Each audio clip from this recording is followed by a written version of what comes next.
Welcome to Founders Field Notes, the podcast where you can learn from founders how to be founders. I'm the CEO and founder of Klugonics Group, Jason Klug. This podcast is sponsored by Klugonics Group, my company. We're a full-service product development and manufacturing sourcing company. We help brands and individuals that want to bring their invention to market. We help them design, engineer, prototype, source manufacturing, and manage their mass production of the consumer product of their dreams. Feel free to reach out, connect with us on our website, and we can get in touch right away and talk about your product idea. This week's episode, we have Rachel Nilsson from Rags to Raches, aka Rags. She created her brand from the ground up, starting by hand making apparel, and eventually turned it into a very successful business. She's been on Shark Tank, so you get to hear some juicy tidbits about her experience going on Shark Tank, the outcomes of that, and how it has affected her business today. Also hear about how she raised money from a very successful entrepreneur here in Utah and how valuable they have become to their business. So without further ado, here is Rachel from Rags, aka Rags to Raches. You're at Tangible. You're co-founder of that. But let's go. So you got Tangible and obviously Rags. Yeah. And you're, but you've been doing Rags for a while. Yeah. Was that your first business? Yeah. Yeah. Yeah. Like real deal. Yeah. I always was doing stuff, but Rags was like the first one that I actually What were you seriously. doing prior? I was always doing like clothing or selling. So when I was just graduating, high school, I was sewing clothes for myself. Mm-hmm. And you're not from Utah, but anybody from Utah knows of a boutique called JMR. So it was like JMR was like the place that you could go in Utah to get like Doc Martens or A little punk rock. It kind of was, it was cool. like a cool little edgy. It just didn't, I guess was it Salt Lake or was it? It was in Salt Lake. Okay. They had 5 locations. Okay. And this was like, it was like a little bit more of a bougie, like skate boutique. Okay. But like a little edgier, high fashion. Mm-hmm. Kind of like you go in there and they had like cages full of tarantulas and like just, oh, cool. It was super rad. So I love JMR, and I was already selling shirts back then through like local skate shops. Mm-hmm. And one day I walked into JMR and the owner was there and I didn't know. And he was like, dude, where did you get your shirt? And I was like, I made it. And he was like, would you want to sell those here? Mm. And I Were was you like screen printing them or? So the whole idea was back then, it's so funny because everything's full circle now. Mm-hmm. Back then everything was crop tops. Mm. And I had like a really long torso and I was like, and thrift. Like I wore only thrift stuff. Mm-hmm. And I would go to the thrift stores and I would take stuff and then sew them down so it would fit me. Cool. And then I had like my own custom stuff that I could make. And really all it was just I wanted it to fit better. Mm. And I didn't want like a boxy t-shirt and they didn't have that. Which they all are. Dude, they're all like that. Yeah. So I just made my own and he noticed it and was like, do you want to make those here? So cool. I was like. So it's like a little side hustle. Totally. So yeah, I'm always like, I feel like I have to search for shirts so much. I actually got these shirts from that, that Emo's Not Dead guy. Yes, dude, he sold these shirts. This is one of his shirts. I saw that, no way. And I bought one and I was like, I'm glad they don't have like print on it because I like blank shirts. Plain. But he's like, they're very quality, thick material and they're Are they? good tape. Yeah, and I was like, all right, I'll give it a shot. And they fit well. Cutchell. Yeah, he crushes it. Hilarious. Yeah, so I thought it was funny because his stuff is so funny and it's nostalgic for me. Funny. But then it was very, but yeah, I was impressed. I was like, this thing fits well. The material's good. Dude, Brad, I'm going to give you some rag shirts. Because I'm down. All my adult friends, especially guys, always are like, dude, I need more of those. Yeah, I hate like really thin shirts. And then when the cut is like boxy, dude, and I like it a little bit longer. Yep. So most shirts I feel like are like you get an XL and it's just like boxy and wide, but I would get an XL hoping it's longer. Right. And it's like... It's all about the fit, man. It's like, how and that's the weird hardest is that? thing. That's why I don't... totally agree with you. We can't do apparel here for that reason. It's hard. It's not easy Pattern making, you And it takes some trial and error and really... And just because the human body varies so much, it's just how do you can't really make a one size fits all. But like... You can get close. You think that would be easy, but where I think, especially with rags, but like From the very beginning, even when I wasn't doing rags and making my own clothes, it was all about the fit. Yeah. It was like, dude, you make this so it fits good and you're golden. Yeah. And it was the same with rags. Like, there's been so many people that have come and tried to rip us off. But really, I'm like, good luck trying to get that to fit normal. Because, like, that was years of just trial and error trying to get it perfect. Yeah, like the inseams and stuff like all that. All of it. It is all, and it's very minor. It's like, it doesn't need to, it's just minor adjustments. And, like, normal companies will take something and they call it grading. So it will grade, and you follow these grade rules as you're like sizing up, and it's like very standardized. Yeah. And we don't have that. Like, it doesn't scale properly a lot of times. No, dude. So like we customized like every single size, which is tricky. Yeah, but it's like the right way to do it, I think. So then you're making these T-shirts and selling them to skate shops. How old were you? Like, what year was this? So I was a senior in high school, graduating, just gonna start my first year of college. I was actually playing college soccer too. Okay. And like I started doing it, and eventually I was sewing so much, and dude, I was making like, when you're in high school, all you need is like gas money and then enough to like buy some nachos at Maverick. Yeah. like really, I didn't need a ton of money. And I knew that like those were some really prime years. So I was kind of bummed that I was stuck behind a sewing machine. So I ended up hiring like a older lady in my parents' neighborhood to help sew. Cool. And then eventually it just got so much that I just stopped. Like I was like, and JMR was like stoked on it because they were selling a grip of them. Like I would be in the halls at school and in college and see people wearing my stuff. Yeah. That's rewarding. It was super rad. Yeah. But like, I think one thing about myself is I was like, if I'm not enjoying it or having fun, like it's not worth it. So I learned a ton. I learned like, when you do this again, or if you do this again, like don't be stuck behind a sewing machine. Like outsource that right away because you're going to burn out. So did you like file an LLC and do all that stuff and learn that side of business too at that age? Yeah, I did. That's great. And then like tried to patent certain designs and like trademark my Okay, it was cool. like, and it was all really shoddy, but but that's like to do that at that age, you build like such a strong platform. Yeah, to like build from. Now you look back and it's like you're kind of impressed with yourself. Like how did you know how to do all that? Yeah. And you just figure it out, Yeah. I think for me it was like my first entrepreneurial thing was throwing college parties and charging for it. And that Dude, was like well done. And that was where there's like demand. Yeah, I like found a venue and I had a bar that, my fraternity brothers and I would go drink at. And I got buddies with the owner and they had this venue and it was like, well, what are you doing like on Thursdays? Can I throw like parties here?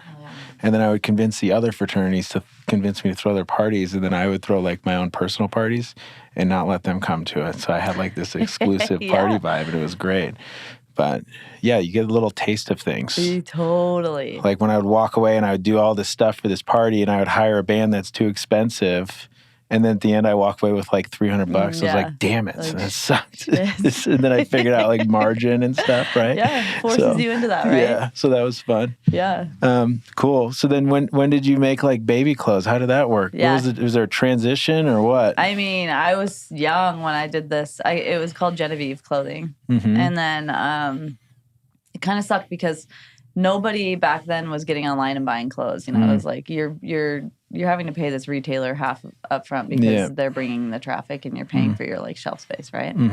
So that was a bit painful because I was working my ass off and I was getting half the money. So stopped doing that. I continued to make my own crap for myself, and then later got married, had a kid. And was like, this is so fun. Like, you have a 7-month-old little boy. I get it. So damn fun. It's fun. And cute, cool clothes for kids. It's like 10 times cooler. Yeah. Like, I became like obsessed dressing this little dude. And back then, they probably, when was this, like early 2000? Now. Yeah, so it was like 2008 is when he was born. Yeah, and so... Yeah, things weren't as nothing. Not it was as crap. Cool as stuff back then. No, dude, it was such crap. So, made him a bunch of clothes, loved it. Like, would sell them to friends and whatever. And then it wasn't until my third boy, he was almost 1, when I started Rags. And it was like, I was I was making my other boys' clothing, and my husband at the time was in law school, and we were really poor, truly.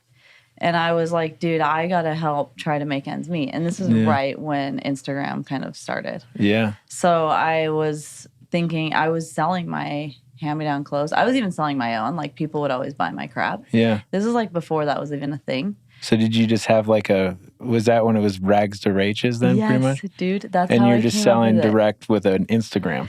Yeah. That's fun. So I was like Cool. taking photos in the night, get the kids down. I'd go through all their bins and start taking photos and selling their freaking clothes because I needed money. So is it more like Poshmark style one-off? Totally. Cool. Totally. Custom made. Yeah, like pre-Etsy. It was used, dude. That's yeah, cool. Exactly. Yeah. And I was realizing, like, man, people are buying the stuff that I made them, like, wait for a lot of money and like fast. And I was laying in my bed one night and it was like 4 a.m. and it like dawned on me, like, dude, I could totally do this. And it could go direct to consumer where, I did it years prior for like adults. Yeah. And it was, you're giving up half your margin right out of the gate. Yep. So I was like, dude, I could totally do it. I have these wholesale accounts where I can get a bunch of T-shirts. Yeah, good cut timing. into those. Yeah, and sew them up and just see what happens. So was this on did you build like a WordPress at the time? They didn't have Shopify back then. It was a Wix. Oh, Wix? Okay. Wix, yeah. Wix was even out that early. Yeah. So, and it was kind of like a blog thing, template. You just throw in your photos and the cart's there. And that's sweet. But I didn't even do that. So in the beginning, I was just invoicing people through PayPal on Instagram. Like, just that makes sense. First person that puts their PayPal like email, I'll invoice you later, and you get the like you get it. Just DM me. Can you believe this? That's sweet. So that's a great like starting story. Yeah. Great timing. Dude, I know. Yeah. Like, I really lucked out. I had like, Instagram was Wild Wild West. I was really poor, so there was really no risk because it's like, dude, it doesn't get worse than this. I'm like Medicaid, food stamps, like whatever, anything. And I ended up selling them through Instagram. I did one launch on Instagram and I did like $2,000 that night.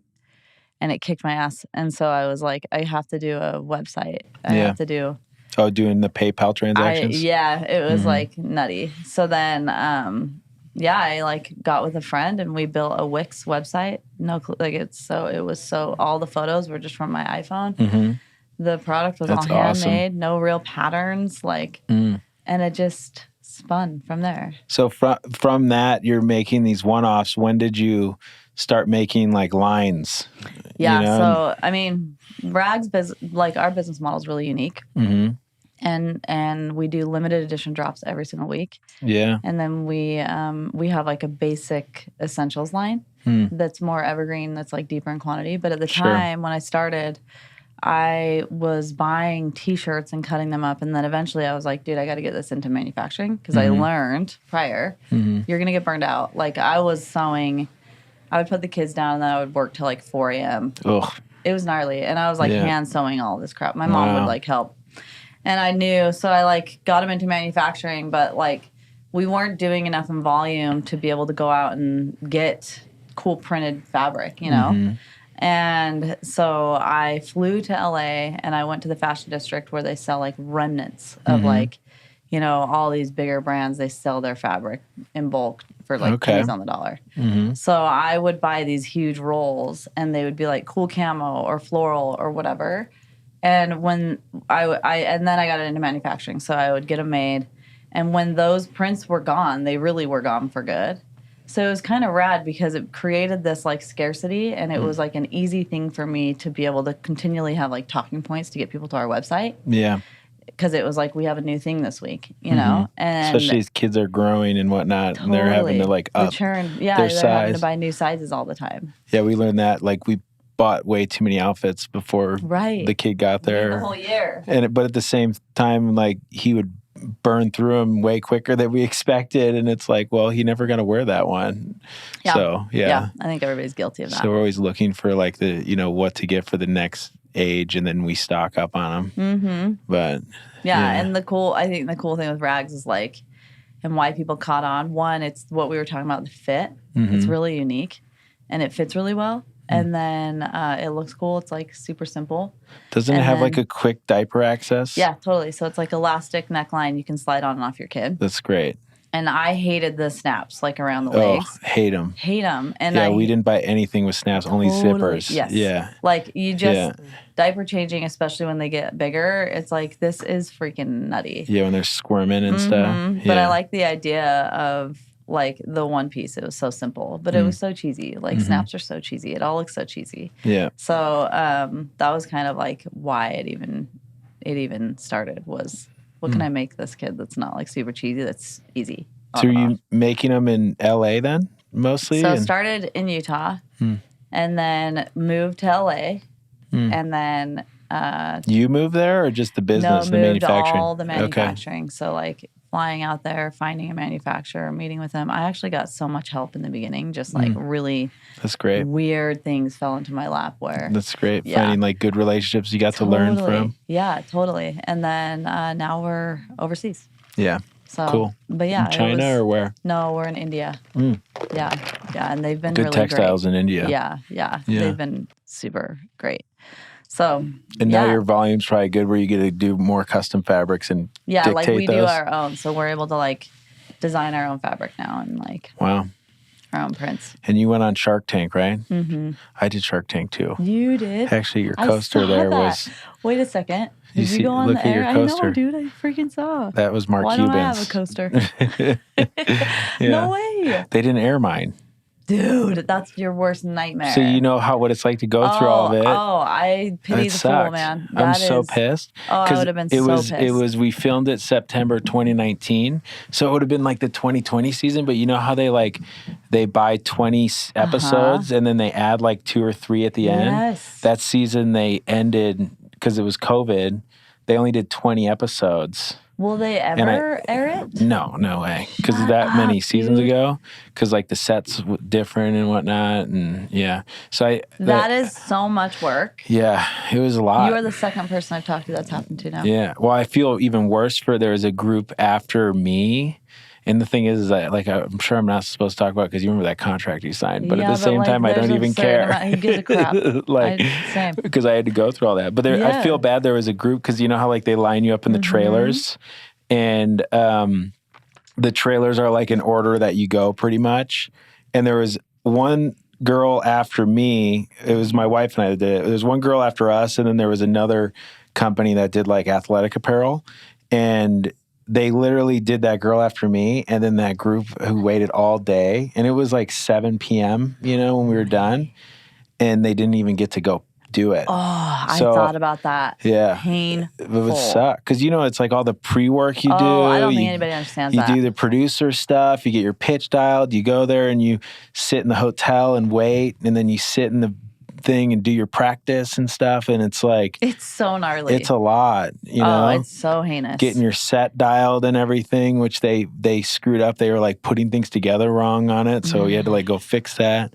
And then when you're up there, it's just chaos. And people don't realize that when the sharks are up there, when you watch it, it seems like they're talking one at a time, but since they're individually mic'd and individually cameraed, like they're all talking at the same time. I know. And it's so bad. Like, you have to pick who to talk to. Totally, dude. Yeah. We've done it. I've done it. Yeah. I know all of it. And then they don't air it. And then you're like, shit. I can't even imagine. Yeah. But that had to be great for when they aired it. Because you were in like the golden era too, dude, right? Yeah. What year was that? Oh, I don't even know. Like when was 2016, 17? Oh, okay. Yeah. 16, I think. That was like when it was popping. Yeah, like I mean, we totally lucked out. It was like prime time television. Yeah, and how big were you then at that time? Were you already making overseas at that point? No, I was itty bitty. Dude, okay. I went on that. I was so wild. Like, this is just so my life. Like, Nanny tells me that they're here, go try out. I'm like, right on. Okay. So I snag a rag, put it in my bag. Cool. Call my accountant on the way up, like, hey, what's my numbers? Okay. Like, brand new. Like, That's awesome. And I was like, okay. So I get up there. There's a giant line. I'm like, well, No chance. like whatever, you know. Because here in Utah they did it? Yeah. Oh, cool. They did a Yes. casting here? Yeah. So Cool. I rolled up and there's like a producer outside. Dude, I didn't even research what the process was. Mm-hmm. No idea. It was just like, yeah, I'll show up. And I kind of think that's the way to do it, you know? Yeah. Because then you're like not nervous. You're just like, Mm-hmm. whatever. And the guy's like, I was like, dude, this line's massive. He's like, yeah, here's a ticket. Like, you'll be able to pitch, Mm-hmm. but it's not going to be for a few hours. So I was like, right on. I'll just go back home. Mm-hmm. So I went back home, did some work, Mm-hmm. did whatever, and then I like mosey back up and I pull up and there's nobody in the parking lot. Oh, And I was like, oh, you missed it? dude. So I look at the building and the doors bust open and it's this dude with the headset on like, sorry, we got done way earlier than we thought. Like, and I was like, dude, can I pitch? He's like, the producers are up there having lunch. Like, they're just packing up. And usually, I don't know what you did, but like, I guess at these, they usually do one-on-one with a producer. We didn't get that. They didn't reached either. out to us. Oh, rad. Yeah. Yeah, you're stoked. It So, was from Kickstarter, I think, is where they found us. dude, you're so stoked. Yeah. So I was like, well, can I still go pitch? And he was like, you can go up there and see, but like they're all in one room, you know? So I like went up there, like Just pitched him I anyway. remember walking like so fast and the guy next to me like, you good? You ready? And I was like, I guess. Like, I Yeah. don't really know, you know? Yeah. So I like poked my head in. They were all eating lunch in a room, and I was like, and they were like, "Can we help you?" And I was like, "Hey, I'm here to pitch." And they're like, "Well, we're kind of packing up. If you want to pitch, you can pitch all of us." And I was like, "Right on." Cool. So I did it, and it ended up being like the best thing ever because they all just sat and chatted with me for a while. And, Yeah, it's like, more casual. yeah, and I had like a cool story, and my That's numbers great. were like pretty crazy for like. What were you doing back then? I think I started the company with $6,000. I was just folding Nice. in what I was making from hand-me-down clothes. Yep. And I think my numbers at the time, it was like $740K. Okay, And pretty I'd good been numbers in then. business for like, I'd been doing it myself for Yeah. like almost a year. That's great money then. Yeah, like, dude, way more than I had planned on. Yeah, versus like, I mean, when we pitched, I think we only did like 300K. Yeah, So which is great, you know? We were like, yeah. So Startup, that's like, most of the businesses are around like that smaller stage. So like Yeah. 700 on Shark Tank at the time it was like like blew much their it was minds. bigger. Yeah. And coming off of nothing, and then this weird, like this amazing community that we'd built, Mhm. really organic. All of it was organic. Yeah. Like we had been in Vogue and HuffPost organically. I had no idea how. That's sweet. And people would reach out and be Yeah. like, dude, congrats. And I would not even know what they're talking about. Yeah. Like it was all just very word of mouth. I knew who I wanted to get my product to. Mm-hmm. Like I seeded a grip right out the gate. Yeah. I didn't pay influencers, but it was just good product, cool brand. So they're happy to use it. Yeah, so people just wanted to be a part of it. I was Yeah. like really lucky. Yeah, and there's a lot of mommy influencers in Utah. Dude, yeah. Like crazy. Yeah. Who would have thought? I was like Yeah. in the mecca of this whole That's sweet. ordeal. So yeah, it So was this is- a wild thing. And then they said you got the part and then you had to go and do the recording. Yeah. Was it LA at the time at Sony? Yeah. Ours was too, and then they moved it to Vegas during COVID. Oh yeah. I remember that. Yeah. Tristan, the Ring King. The Ring King? He did Shark Tank. Okay. And I was meeting him right before that, and they were in Vegas when they were Yeah. doing So all that would filming. have been like the next year. Yeah. And one of my clients, Beth from Busy Baby, she did it that year too. Mm-hmm. And her episode aired, and she shut down Lori, No way. which we did kind of too. Like Lori was she's very aggressive. Mm-hmm. She's like, no one would want to buy this. How's your demographic? And blah. And Kelsey, my wife, is very articulate and like very well thought out and well researched. And she gave like a very formal, Atta like girl. well researched response. And Lori was like, well, I'm out. It's like, but we didn't want you anyway. Yeah. Yeah. Thanks, So, Lori. Yeah, Carry on. she's tough. Did you end up getting a deal? We did with Kevin. Okay, dude. And That's of course, a big deal. after we didn't Right. keep it, Right. but yeah, Dude, that's I rad. liked him. He I was liked he him was too. good. He's nice. Who did you That was get my a deal goal.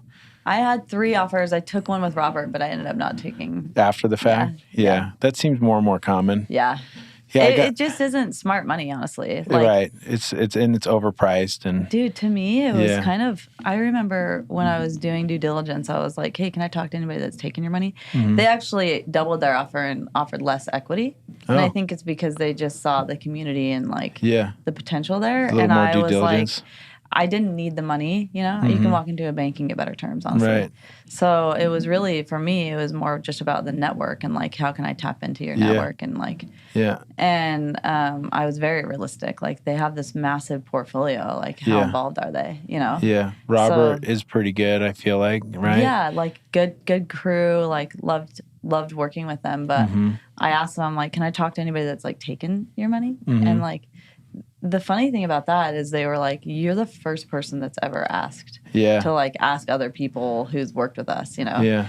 And I feel like the common narrative was, like, all these people that took their money were so bummed because the Herjavec group wasn't in there running their business. And it's like, dude, that's so naive to me. Like, you can't expect... Not in that type of... It's not like they're a family office. They're taking the majority. Dude, it's almost like any investor. Like, you have to really realize... Or private equity. Right. Like, why would I, if you need money, do it, whatever. But, like, figuring out why am I going to take your money, or, like, what can you bring to the table, and then really, like, honing in on that. Yeah, and he's also, like, cybersecurity guy. Yeah. He did Tipsy Elves. The funny thing about this whole deal was you go in, you know this, and you don't understand, you don't know what is going to happen. You don't even know if you're going to walk away with a deal. Yeah. Like, it's nerve-wracking. So it was a bit... crazy having, like you said, they're all talking over each other. There's 3 people that are going, like, at me that want me to take their money. Yeah. And Damon was, like, the obvious choice, people would say. Totally. Right? For apparel, yeah. But, like, he was such a bad negotiator on the air. I was like, dude, you're shooting yourself in the foot. I can't go with you, because he was telling me that I should go in and rip myself off and go to all these big, like, Walmart, whatever. To hit the low game? And it's like, I understand that, but I'm not going to agree to something like that on the air. Yeah. Because then if I ever do it, people are just going to go for the low price stuff at Walmart, because they'll know that it's, like, rags. Yeah. You know? So it was almost like, I can't even agree to you on the air, even if that was my plan, because if that was, I wouldn't want the whole world to know that's what I'm doing. That's Kevin kind of did that with us too, where he's like, you need to get on Amazon now. It's like, no. Right. And he's like, you need to lower your price and get on Amazon. I'm like, no, like, that's not, like, it was actually soon after we actually raised our price and started selling more. Totally. Because we were, like, in the in-between where we were, like, a little bit too expensive for the lower-end market, and we were too cheap for the high-end market. And we chose to go to the high-end market, and our sales increased and our conversion rate dropped or spiked. And it was like, and he's sitting there like, we need to lower the price and stuff. And I was like, no. Isn't that crazy? Yeah. And it was like, that's not, yeah. And that was like after he accepted the deal and walked up to us and told us that. And I was like, I don't know if this is going to work, Kevin. This is not a good start. I didn't say that, obviously. Totally. And then it was funny because I remember walking out, you know, you walk out to the room and then they, like, get you and then they take you to the green screen room and stuff. And I remember walking out of the doors, and there's a guy standing there. He's like, what do you guys think? And I was like, Kevin was much shorter than I thought he was. And I said that, and I was like, oh shit, why did I say that? But I just didn't know what else to say. Yeah. And then we had, like, the awkward cart ride to the other room. And I remember, and they're like, you can't talk in the cart. And Kelsey and I are just sitting there, like, awkwardly, like. It's so weird, huh? Yeah. And intense. And then they bring the therapist in and stuff. I don't think I had maybe I had an option there. No, they did. Yeah. It's so sad. I should have written all this down, but I don't remember a lot of it. Well, it's all chaos, right? Chaos. Like, the whole thing. It's like, chaos. And it's like weird because you're, like, waiting and waiting and waiting.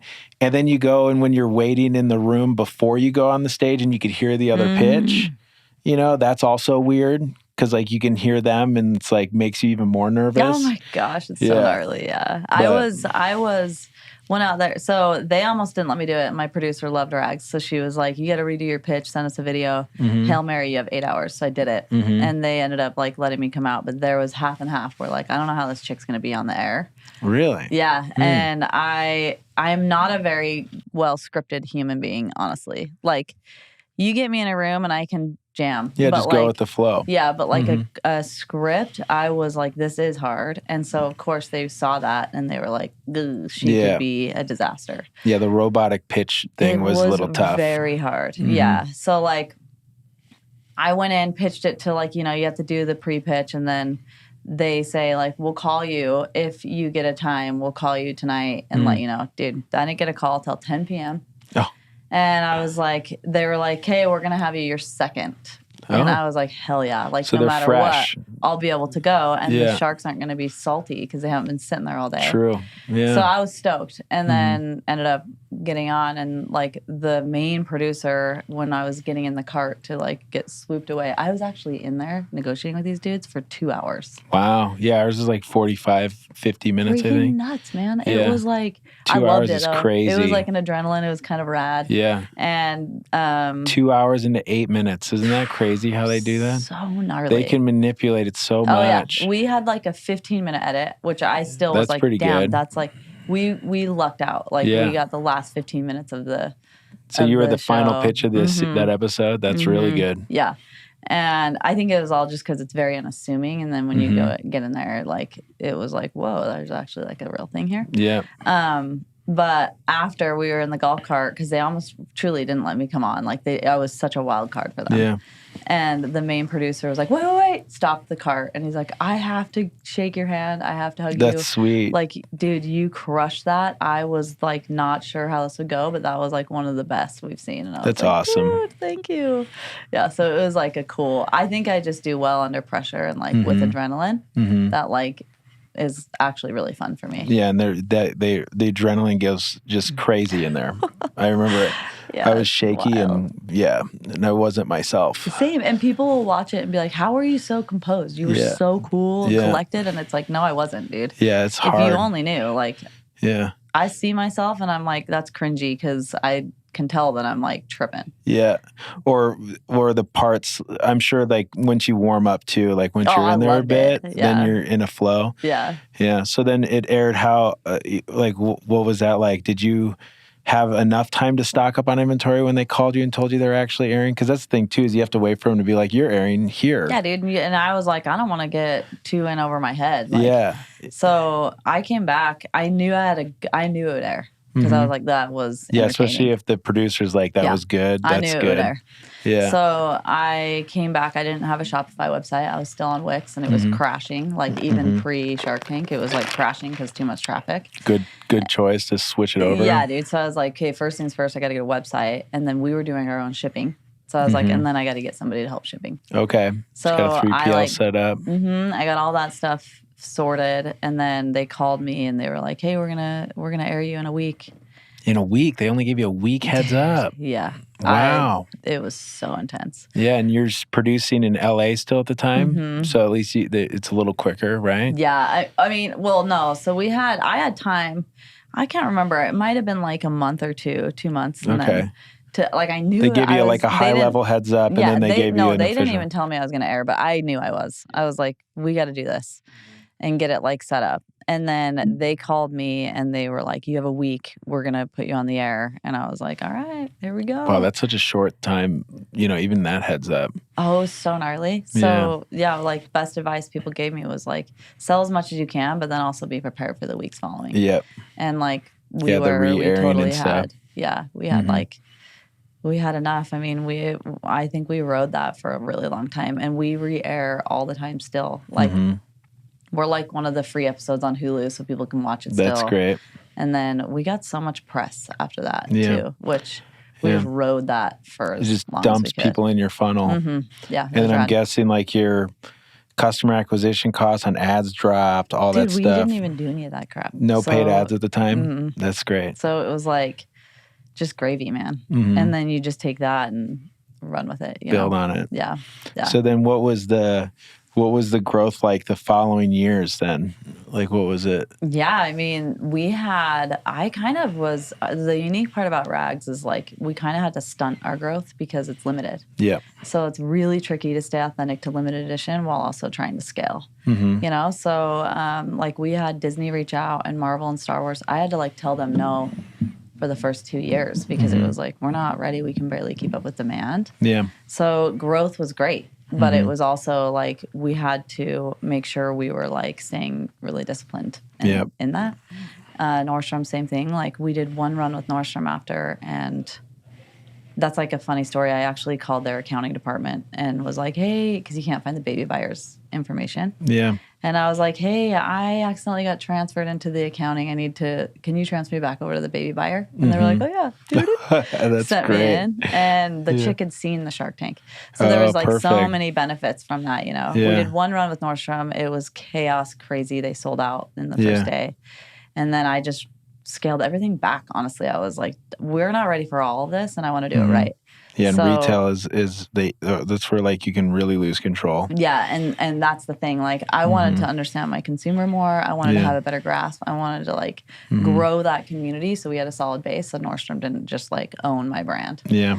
And yeah, like dictate pricing and all that stuff. Totally, yeah. Yeah. So like we saw amazing growth, and it was awesome. But I kind of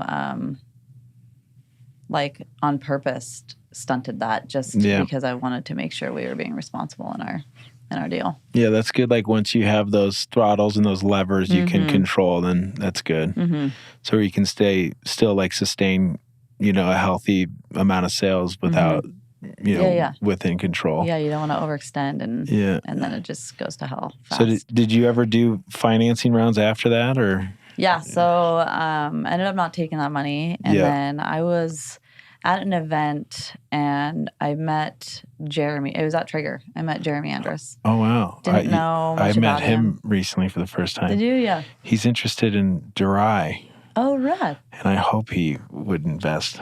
You hope he wouldn't? It would. Oh, because he's a rock star. He's on my board. He's incredible. The coolest. That's so valuable. Yeah. So I met up with him. Same thing. Like knew that he was like a great guy. Didn't really understand like who I was talking to. So we ended up like spending a couple hours that night. Super cool guy. Like very just normal. Yeah. Like very normal. That's very normal. I only spent like literally an hour with him and I felt like I walked out, I was like, way chill. Like shockingly, super sharp. And I've known Jeremy now for years. But like you kind of wait for something like, wait, when are you gonna like show me your real colors, or like business can get intense and like what's this gonna look like? And he's always just maintained such a level head and so respectful and such a badass. Like so anyway, like really smart money. Yeah, like we talked forever, and then I was like, dude, I would love. He was really interested in rags, and I was like, I don't want to take your money, but I would give you some equity if you could just like advise. Cool. And he was like, no, I want to invest, and I was like, yeah. So I just like went back and forth, and I ended up like saying to Jeremy, like, cool, I will let you invest if you can help me get the guy from Supreme and then a dude from Stance. Yeah. That I really wanted. And he ended up doing it for me. Wow. And we did it. A solid board then, huh? Yeah. It was like, I feel like that was like, I didn't really want the money, but it was the people that I was the most interested in. That's like the way to do it. Because that's where I'm at with Durai. It's like, I don't need investment capital. It would be great, like gasoline at the time, but it's more about who it's with. 100%. And it's like, if I don't get the right people, then I just keep passing it up until I find the right people. And it can make your life hell if you don't get the right people. I don't want to deal with like the traditional VCs. I'd rather deal with, you know, having someone like himself that values true quality of a good brand. And, you know, and since they're more of like a family office model, they're also not in a huge rush. No, yeah, totally. Which is great because then they don't push you to like, because I've seen brands where they hire too many people and then they like rush to the races and then they implode. Dude, Jeremy is like the most realistic, coolest, like he understands brand and he understands like sometimes we actually do have VC money too.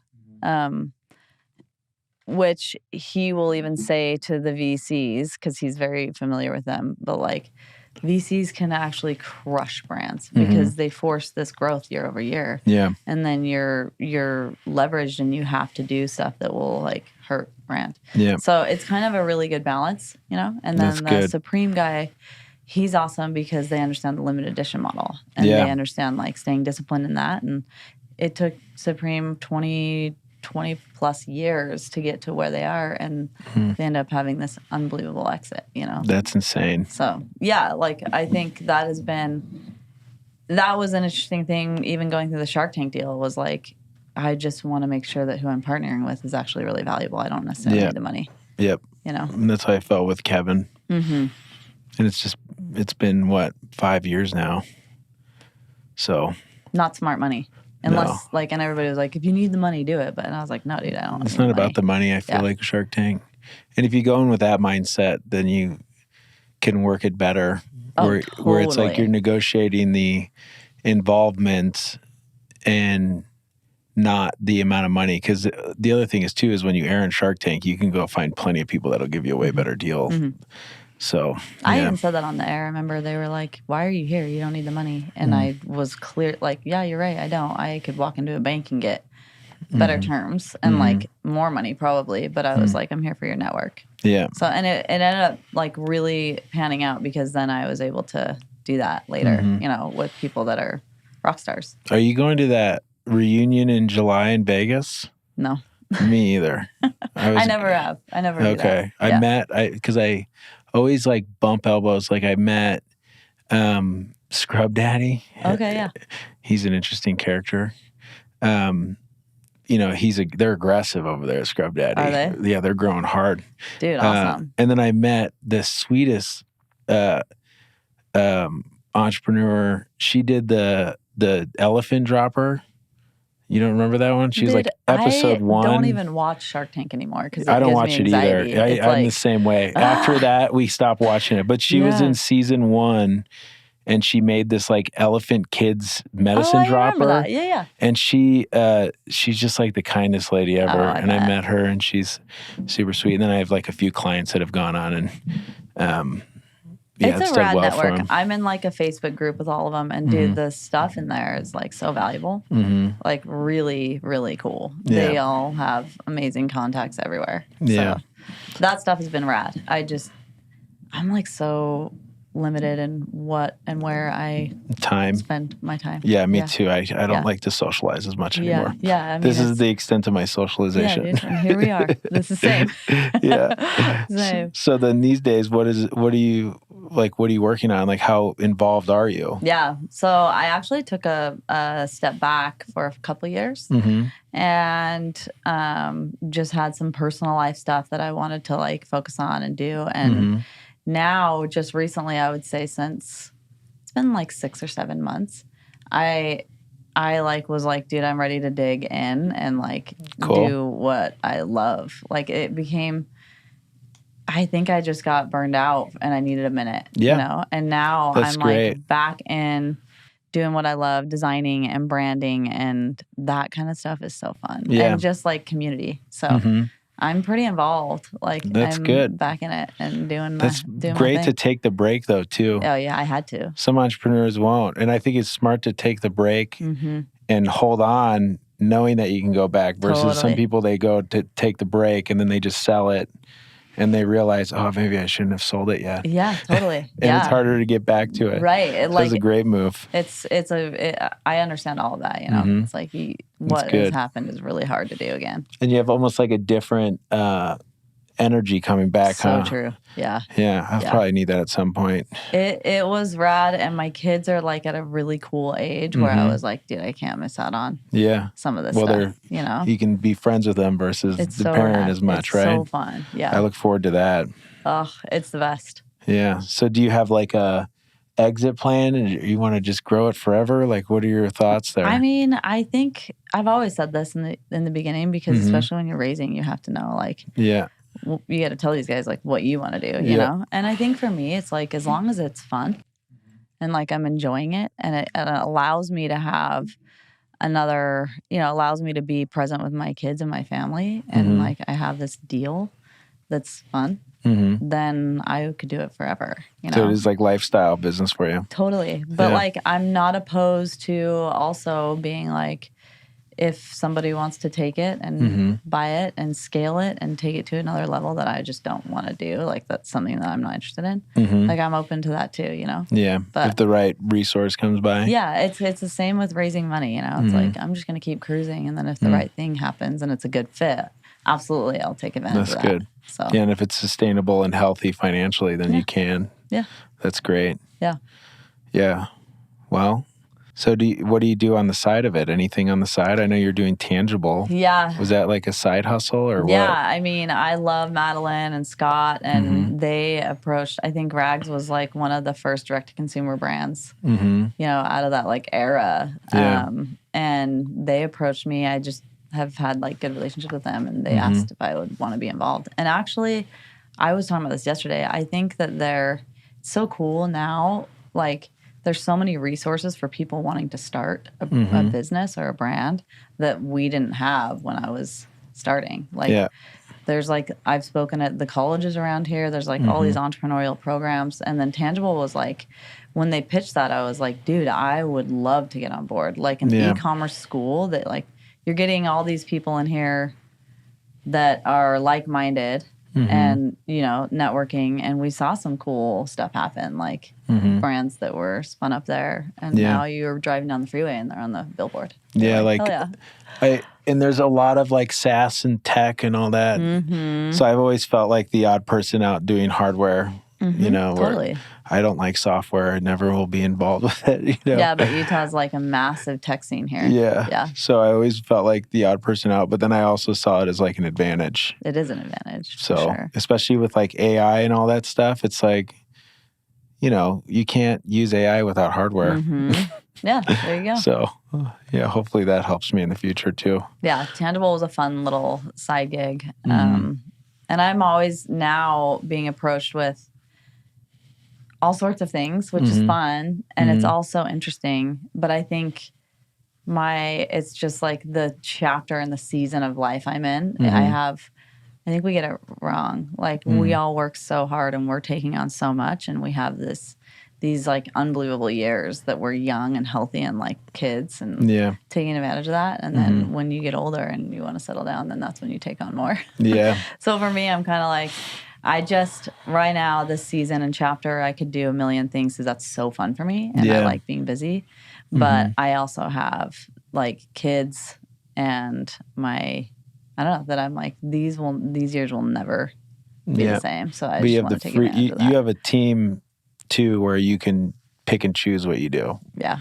Which is like, now I'm thankfully too, where I have like a team, it's super helpful to be like, delegate and just trust them. And then, if I want to like join in on a project and shadow a project that I enjoy or like the client that I enjoy working with, then I can. Yeah, totally. And I think that's so, like, I'm happy doing that. Yeah, so fun. Yeah. Yeah, you work hard to get it to that point, and then you can be a lot more specific on what you want to do. Yeah. Yeah. So then what are some of the big things that you like learned over the last, that you're at like 10 plus years now, right? Yeah. Almost, yeah. Yeah. So what would be like some of the big hitter takeaways that you would tell entrepreneurs, or you do tell entrepreneurs, that are like your field notes? Oh my gosh. I think, you're an entrepreneur. Like you learn so much and you make so many mistakes. So it's almost like second go around, I could do this and ramp it way faster than I did prior. I think the biggest takeaway that's like obvious on my brain right now is like, you know your business better than anybody, and like it's a little bit intimidating having to follow your gut and instincts, but they got you somewhere. And so be really mindful with when you're going to delegate or when you're going to hire people in to run certain like functions of your business, to still trust your own instincts and your gut, because they can come from massive organizations that have done way more than you. Yeah. But like, and so you want to trust them to an extent, but also understanding like, imposter syndrome is like a very real thing, and feeling like, oh, these guys are coming from like these massive empires, and they're going to come in here and make things happen. Yeah. It's like, but they don't. And they don't like, they don't know what you know. And like that can feel Yeah. really daunting. And sometimes I want them to know what I but they so don't. bad, but they don't. So I think that's a huge lesson learned. Like, yeah, I've seen that too. That's a good point. yeah.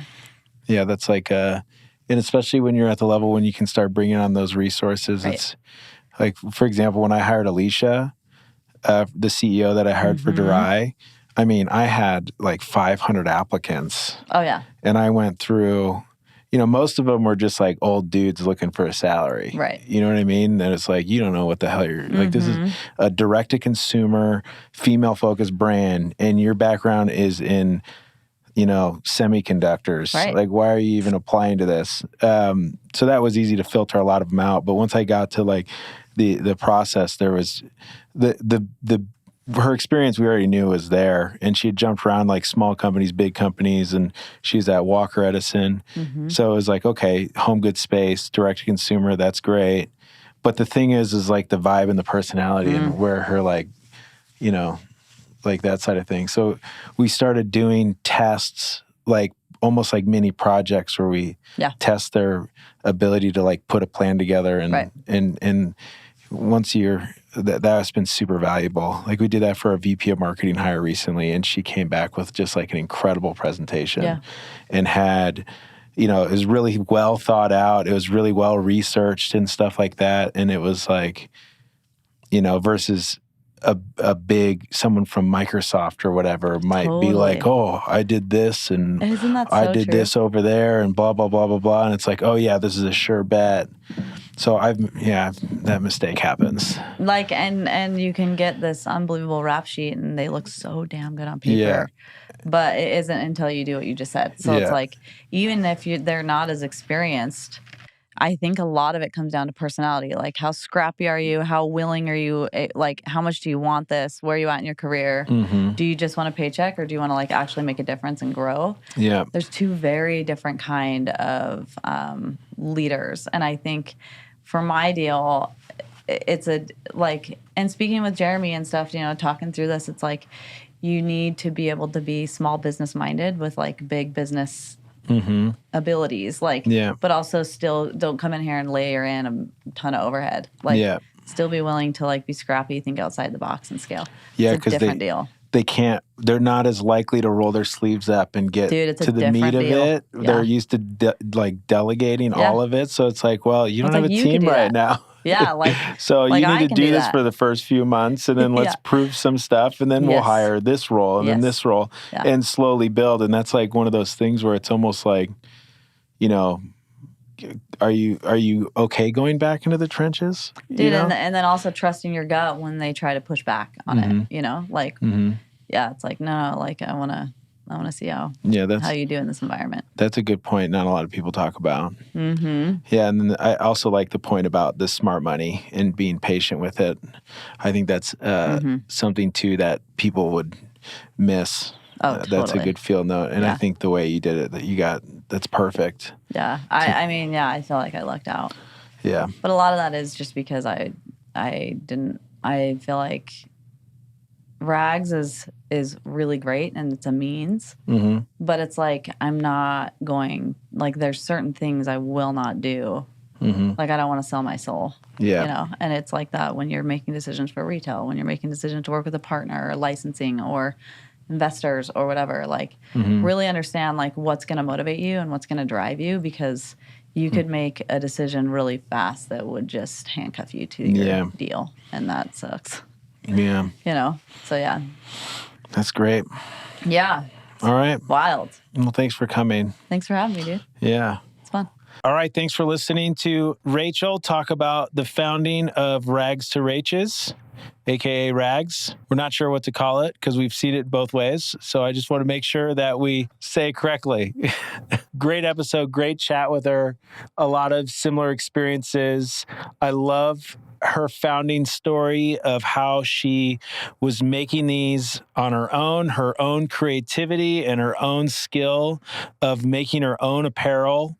And obviously she had good taste in what she was making to have so many people ask her about specific items, where she got it, and so on and so forth. And I think that's the perfect type of founding story where you create something for yourself and then people ask you for it, and then you end up realizing there's an opportunity for you to make it for everybody. And if you look at their stuff online, she creates great products. It's very stylish and modern and different, and has its own style that's unique to them. I think she's done an incredible job, and she's had some great stories to tell about how she got to where she's at today. Before we jump into the field notes really quickly, I wanted to remind you of Klugonics, the sponsor of this episode. Yes, it's my company. We help you make stuff, whatever you want, consumer products.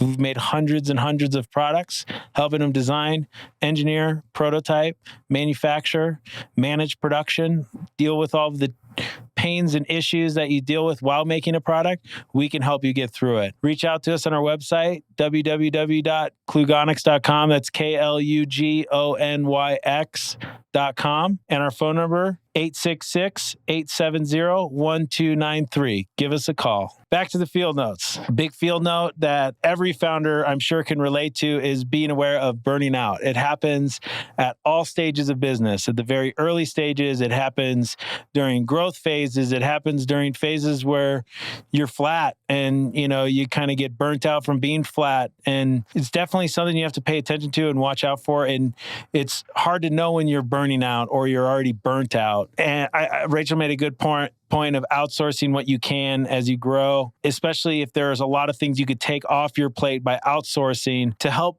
lighten your load, can be super valuable and really help prevent burnout. So great note there that I think every single entrepreneur can relate to. Of course, remembering that you'll learn so much during your entrepreneurial journey, and a lot of mistakes will be had. I feel like if you're not making mistakes, you're doing it wrong. You just can't be perfect. So embracing and, realizing that mistakes are going to happen. And when they do happen, paying attention and understanding why it happened, looking back and diagnosing what happened, and then learning from that and moving forward, knowing it's not going to happen again is super valuable. And then when you're talking with other entrepreneurs and founders and listening to founders' field notes, make sure that you pay attention to the mistakes that they're making. So hopefully you can learn from them so you don't make the same mistake that another entrepreneur did. When you're scaling your business and you're bringing on more and more experienced resources, sometimes they might bring an expertise that worked with one type of business or another, something they've done in the past. But in your gut, if you feel like it's not going to work, stay true to your business. You know it better than them. You started it. You've been growing it. You're bringing them in from the outside. So a lot of times, just stay strong with what your opinion is, and you don't necessarily want someone to come in that has experience that maybe be parallel to what you do, but then they come and make some major changes thinking they're solving a problem and create more problems. And if your gut is telling you that, you should probably stick with it because you know your business better than anybody else. Great point. And a lot of times, for a founder, when you bring in a big wig or a very experienced resource, it's really hard to not say yes to their suggestions or kind of give into their input because you hired them for that reason. Could be a sticky situation to be in, or a tough situation, or tough decision to make. But if your gut is telling you one way, probably worth going and sticking with your gut. The other good point, which I agree with, and this is probably why I still haven't raised money for my businesses really since starting them, is smart money's better than just a check, especially when you're raising capital. If you can get money and wait it out to find the right money, it's worth it versus getting into a situation where you need to raise money and you just raise whatever you can get. It's much better to just get capital from someone that adds value. I totally agree with that. And I think that's partially why I've held out on raising capital for so long, is because I just haven't found the right relationship with a potential investor or advisor. So worth sticking out and waiting for the right capital to get infused into your business. All right. Thanks for listening. We'll see you in the next couple weeks. Follow us on all the social media channels, LinkedIn, Instagram, Facebook, wherever. And we're on all the podcast spots we can be. So thanks for listening. See you next time.